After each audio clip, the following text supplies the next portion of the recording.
I'd raise with you the percentage of population of women, 50.5%. They make up 46.5% of the labor force and 45.7% of the employed labor force. So, walk with me a little bit here. Suppose I was to propose in this Senate that all women be given 36 to 60 days of unpaid leave every single year, or maybe even paid leave. I suspect everyone here would be gasping.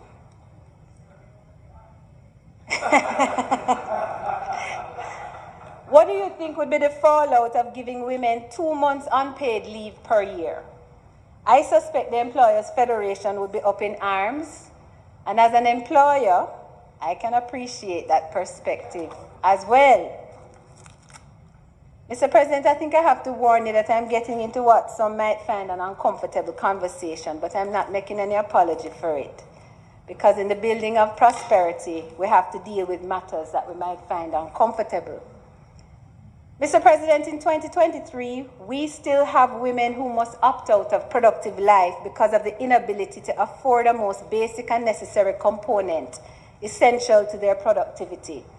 And I'm talking here, Mr. President, about the women and girls in our country who are enduring period poverty. What does that mean? The United Nations Fund for Population Activities describes period poverty as the struggle many low-income women and girls face while trying to afford menstrual products. The term also refers to the increased economic vulnerability that they face due to the financial burden posed by the supplies. These include not only the menstrual pads and tampons, but also related costs such as pain medication, and believe it or not, something as simple as underwear. Mr. President, a check of just 3 major supermarkets indicated that at the low end, period products can cost anywhere from $200 per pack of $10 to $500. The American College of Obstetrics and Gynecologists recommend changing sanitary material every 4 to 8 hours. I don't know if our medical association has a recommendation on that score. I was unable to find that information. But of course, how many packs of 10 a woman needs in each cycle, each monthly cycle, will depend on how heavy her flow is, how absorbent the material is, and it can last 3 to 5 days. We're talking about 3 to 5 days on average each month. Mr. President, I'm willing to bet you never thought in your tenure as president you'd be listening to a presentation talking about women's periods. But this is one of the things that in the building of prosperity I'm calling us to take account of, because it is easy to unintentionally overlook these issues. It's not just an issue of affordability, Mr. President. It's an issue of reproductive health and an issue of basic human dignity. Without access to menstrual supplies, girls may resort to using toilet paper, dirty rags, leaves. There are accounts of girls using banana leaves, or even using a sanitary pad for more than 1 day, which is not recommended, Mr. President. This can cause infections and other medical issues. If our women don't have access to clean water, the situation can be further exacerbated, making it difficult for them to hygienically manage their periods. Thankfully, Minister Samuda is working hard to make the issue of lack of access to water a distant memory, and I have my money betting on him.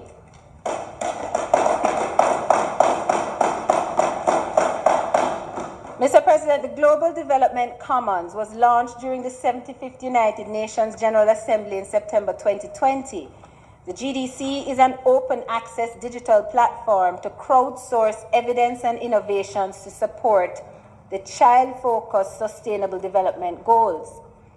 It's a digital space for discussion and problem solving, and it's accessible publicly and across sectors.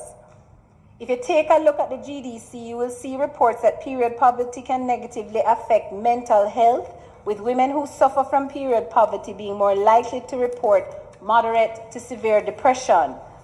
Teen girls in particular may also feel isolated and lonely if they can't talk to anyone about what they're experiencing, especially at a time when they are likely to be heavily influenced by the opinions of their peers. Mr. President, the reality of period poverty is not just a Jamaican problem. It exists in developing countries and also too in developed countries. Some countries have taken steps to remove consumption tax from sanitary products. Thankfully, and I recognize and give credit to the Most Honorable Portia Simpson Miller, Jamaica did this some time ago, exempting sanitary products from GCT. But Mr. President, there's still other duties and fees that apply, which include import duties of 20%, a standard compliance fee of 0.3%, and an environmental levy of 0.5%, and as well a customs administration fee. So the cost of the product includes at least, before you do any markup, a 20.8% increase in the cost. The fact is that the vast majority of sanitary products are imported. Very few are made here in Jamaica. And while the quality made here in Jamaica is excellent, the cost is higher than the imported brands. Mr. President, whether these fees can be removed is an assessment that must be undertaken by the Ministry of Finance. And I implore the Minister, for whom I have the greatest regard, for his competence and his people-centric consciousness, to take a look at how we can best make these products as affordable as possible. There are various ways, Mr. President, to ensure an end to period poverty. If you can imagine that women and girls who are PATH beneficiaries and on the school feeding program are unable to afford school lunches and breakfast, then you can imagine that ending period poverty may very well be something that can be fixed under the PATH program. Certainly, access to period products could possibly be funded and delivered through the distributive network of the PATH program. But there are other mechanisms that may support reaching the women and girls affected by period poverty. For instance, the National Health Fund, which was established, among other things, to provide prescribed health benefits to all residents, regardless of age, gender, health, or economic status, to make pharmaceutical and medical supplies accessible and available to government-owned health facilities, and importantly, to secure improvement in the productivity of residents by reducing time lost on the job that is attributable to personal and family health care problems. Well, a period is not a disease.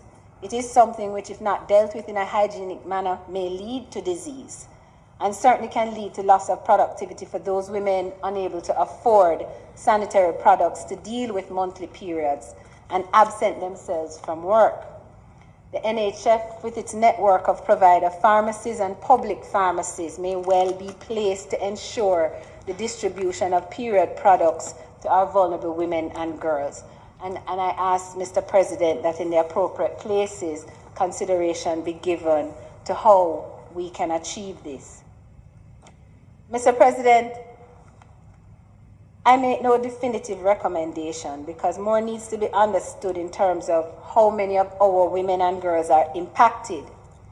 I want to recognize at this juncture, Mr. President, the Her Flow Foundation, which was founded by Ms. Shelly-Ann Weeks, and Shelly-Ann is in the gallery. Shelly-Ann, just wave so we can recognize you. Thank you.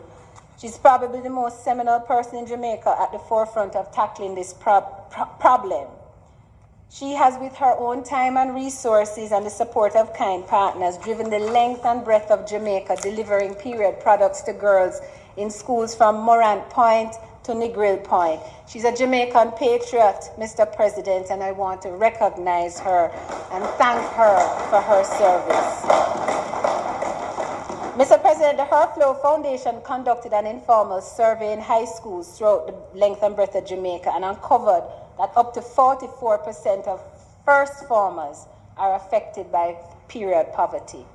The survey also confirmed that some of them stay home while on their period, some ask the guidance counselor or other teachers for products, and still some resort to using alternatives like old cloths and banana leaves. Yeah, we are in 2023, and yeah, this is happening right here. So we need a study to determine how many working women may also be affected. It's not an affordability issue, it's a reproductive health issue, and we have to be careful about how we contextualize it.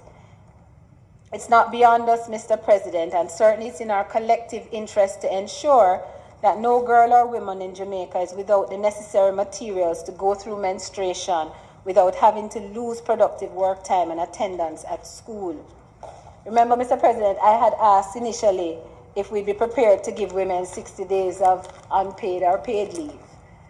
And I am answering the question now. It's not in our interest, Mr. President, to lose the participation of our women for 3 to 5 days each month.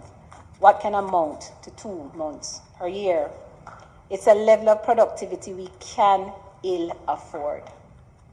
We must ensure that the 45% of our workforce that contribute to our national economy are not affected by period poverty and are able to fully participate in work and school and avoid the loss of potentially 2 months of absence that may currently be faced when there's an inability to afford the cost of sanitary products.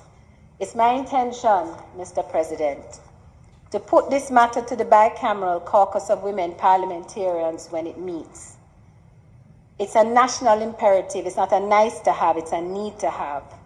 A study of the measure of the loss of productivity that we experience from this reality needs to be undertaken. And I'm confident, Mr. President, that having raised this issue, that our government will take a look at how we can address it as we move towards building prosperity.